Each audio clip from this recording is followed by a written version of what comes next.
Hey, it's Sandra. Welcome to another episode of Asexualized, My Asexual Life. This is a place to be for education about asexuality, all things asexual, and I share my own asexual life journey in order to help you in yours. If you haven't already subscribed, please hit that great big subscribe button down below now. Please hit that bell icon to get notified of every time I go live, like now I'll post a new video. Don't forget to give this video a thumbs up if you're enjoying the content as we go along. If you don't know who I am Sandra Bellamy, author of this fabulous book, Asexual Perspectives, Love, Life and Sex, A Celebration of Asexual Diversity. There's 47 real life asexual stories in there. I was also a speaker at the UK Asexuality Conference in July 2018. And I have a blog about asexuality on asexualized.com. And also I'm the founder of Asexualized Academy, which is the world's first online training centre and school for asexuals and asexuality. So tonight's topic, I want to talk to you about what is a support network and why is it important to have a support network. So first of all, what is a support network? A support network is a network of people, of friends, of basically, it could be care coordinators as well in this. It could be therapists. It's basically a network of people that will support you to develop and grow you into the best human being possible and to help you along in your life. Okay, so some people think a support network is just having a ton of friends. That's not what a support network is. A support network is a network of people that will support you in your life and help you to develop and grow yourself as a person in a good way. So you can have different people in your network of friends, right? In your network of associations, in your network of life. But what you want to be doing is getting people in your life that are going to be not just supportive in theory, but supportive to your life goals, your ambitions, your dreams, and also are supportive of understanding your issues and your problems, but not just supportive of them and understanding, but also wanting to help you to become a better version of yourself, right? So these people that are support network, these people around you should ask yourself, are they really a support network, or are they dragging you down? Are they holding you back in life? Okay, so there's different types of perception with support networks, and you really have to be thinking, what's the best support network of you for you? There's a big saying in the entrepreneur world that your net worth is basically equivalent to your network. So your network of people, if you're friends with a lot of people that are poor, for example, and don't have much money, then you're likely to end up in the same situation. I'm not saying that's correct. I personally like to have friends from all walks of life. But I know that's what they say.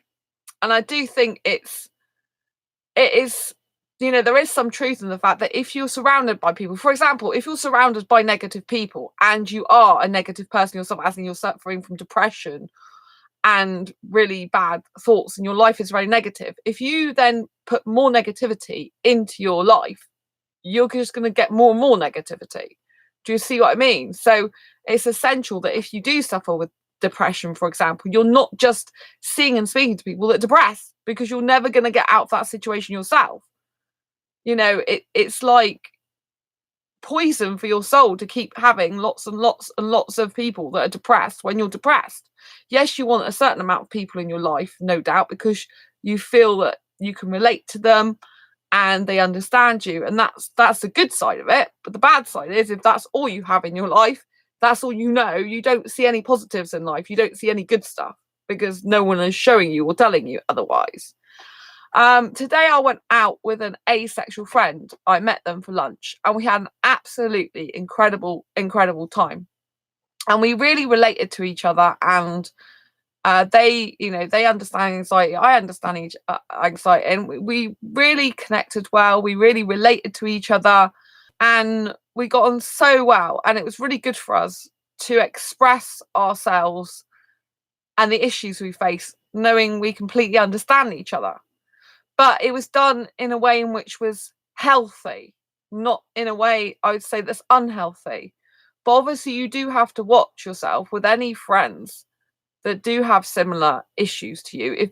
If if it's a healthy interaction or an unhealthy interaction. So a healthy interaction would be like you talk about the issues and you understand each other. It doesn't leave you feeling really bad about yourself. Do you know what I mean? It leaves you feeling understood and supported, and that someone's got your back, someone understands you. An unhealthy interaction would be one which makes you feel really bad about yourself, in which your own health starts deteriorating, you start to feel worse. So there's like a lot of people that come to my meetups have anxiety. I still have some anxiety, but so far the people that come to my meetups, they haven't escalated my own anxiety. It's just we talk about it and we get on and we understand each other and we support each other, because none of us is trying to make the other anxious. But I had a friend in the past, an asexual friend, and they suffered with anxiety really bad, and they used to have panic attacks. And it started me having panic attacks when I didn't get them regularly. It was like I was getting them, I only had them in certain circumstances. And then I started getting these panic attacks. And I realized that when I was speaking to them, as much as I wanted to help them, it was actually making me more anxious and very unhealthy for me.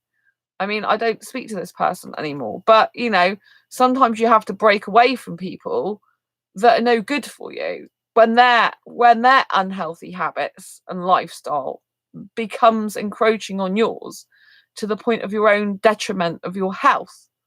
It's no good for you having that, because it's not going to help you in your life. So it's important to have a support network, because if you have a support network, then you feel like you're not alone, that people are able to relate to you, you're able to relate to them, and you should be able to have people around you that are enhancing your life, that are making it better in some way, that are inspiring you to move your life forward, that are helping you push through your boundaries, that are helping you push through your fears. Even if you've both got your fears together, you're both helping each other on that journey. Do you see what I mean? To help become better people. But what you don't want is people in your network, or people, friends and family, or people that are therapists that are not good for you, the ones that are putting you down about yourself or your life, that don't understand you, that are telling you how to live your life but in an unhealthy way, that are encouraging unhealthy relationships, and that are really not bettering your life and making you a better person. Do you see what I mean? There's a huge difference. So, for example, in your life, if you're asexual, which if you're watching this channel, usually you would be, because the asexual channel, it's very important that you get other asexuals to connect with. Now, you might be housebound for some reason. Maybe you've got a disability, or you're just terrified of going out and stuff. And ideally, you still want to be pushing through your boundaries and trying to get out sometimes, because you have to move forward at some point in your life. But, if that's your situation, that you just can't go out for some reason at the moment, make friends online. Get that support network you need. Get people who you can relate to, who are like-minded, who, like, there'll be some asexuals that you just don't click with, that you don't get on with. They've got completely different ideology to you, and maybe you rub each other up the wrong way, or you just don't get on, and that's fine, because not every asexual person is going to get on with every other asexual person. You need to be looking for people who have got very similar morals to you, similar beliefs to you, similar ideology to you. It's like, for example, I'm an asexual who experiences high level of arousal but zero sexual attraction. Now, all my friends accept that about me, but if I had some people that couldn't accept that because they thought, well, arousal means you can't be asexual, for example, then, it's no good me battling with them and trying to convince them otherwise. I can state, well, I understand where they're coming from, because it is weird. I think it's weird, but it is actually true. So, you know what I mean? All I can do is speak to them about it. But if it became like they had such a problem with that, then obviously we couldn't be friends. And, I know 100% that I'm asexual, even though it's very difficult for me, because I do experience high levels of arousal, which, it doesn't make me have the need, urge, or want for sex. But it is still a very, very weird feeling, because obviously I'm not a typical asexual. And I find that quite hard, I mean, I had sexual abuse in the past, but that never stopped me having sex. I had all my sexual relationships after the abuse. So it's not that of why I'm asexual. I'm genuinely asexual because I know I saw signs in me when I was like 6 years old that I was asexual. You know, I saw signs when I was on my potty that I'm nudity rebels. Now, I've always been asexual, but didn't realise it. But in my case, I have arousal, but it's not associated with a need, urge, or want to actually have sex.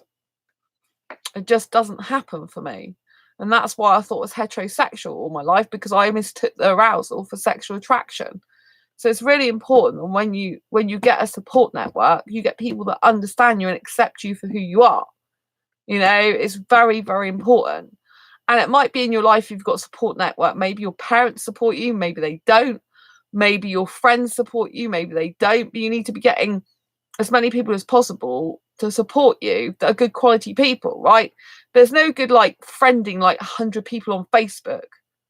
Do you know what I mean? Just to call them your friend. You need real supportive people. They'll all be in your life, probably only a handful of people that you really connect to, that you really trust, and that you really, you know, implicitly, you know, kind of trust with your life.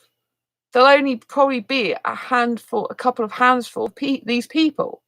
And this is what you want. But, you know, if you are suffering depression or anxiety or other mental health problems, then obviously you need a support network of like therapists, psychologists, psychiatrists, maybe counsellor. But I think obviously if your problem's quite depth, you'd want more of a psychiatrist, psychologist than just a counsellor per se. You know, you might need a care coordinator, you might need a support worker or a social worker. You know, so you might need all these people in your circle, but then you still need friends. You know, you still need the actual in-person contact, and you need support network of friends, not just therapists and stuff. Therapists are trained in certain ways to act and behave and ask you questions in certain ways, which, you know, they have stuff they have to tick off criteria. You know, they're coming from a different angle. They have a job to do, right? Even though they might care about you. Whereas your friends choose to talk to you. They choose to be in your life. They choose to, you know, they're not being paid for it by anyone. You know, so it's really important that when you get a support network, you have people in there that you can really trust, whether that's a therapist, friends, family, relations. You know, it's really important that you get a support network, and it's important as an asexual person that you do engage in communication with other asexuals, whether that be through online forums and or ideally in person, because nothing beats that in-person contact. Nothing beats that interaction when you're actually face to face. Obviously, you know, if you're online, you can actually use Skype or video chat via Facebook.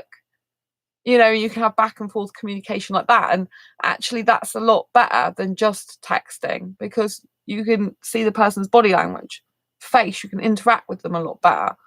So it's really important that you get a support network, which is people who are healthily supporting you, not people who say they're supporting you but have ulterior motives. Really, they're just after stuff from you all the time, because that's not a support network. That is them taking from you. They should be there for you when you're upset just as much as you are there for them. Do you know what I mean? It should be backwards and forwards supportive, not one over the other, not one giving, the other taking. That's not a support network. But it's essential as an asexual person, because we're so different to a lot of the population, that, you know, that we get people who understand us, friends who care about us, people who like us for who we are, people that we can relate to, people that we can share experiences with, people who we can share, you know, journeys with of life, people who will be there for us, and people who really understand us on that deep foundational fundamental level that not many people do, because it's important to feel understood. Once you feel understood, you feel more valued in life. Once you start to feel more valued in life, it raises your self-esteem and your self-confidence. So it's important that when you get that network of friends, they've got your own interests at heart, that they're not using you for money, not using you for status, not using you to do stuff for them, to clean their home for them or run errands for them, that they're really genuinely caring and loving about you, that they really want your best interests at heart, that they really want what's best for you, because you're a good person and they are too. Anyway, I hope this video has been useful, helpful, insightful some way for you. If it has, please give this video a thumbs up.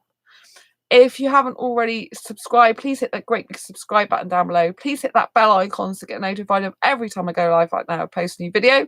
Like I said, give this video a thumbs up if you like it. And I will see you on the next video or live stream. And just time embrace your quirky and each other's. And take care. Bye-bye. Bye.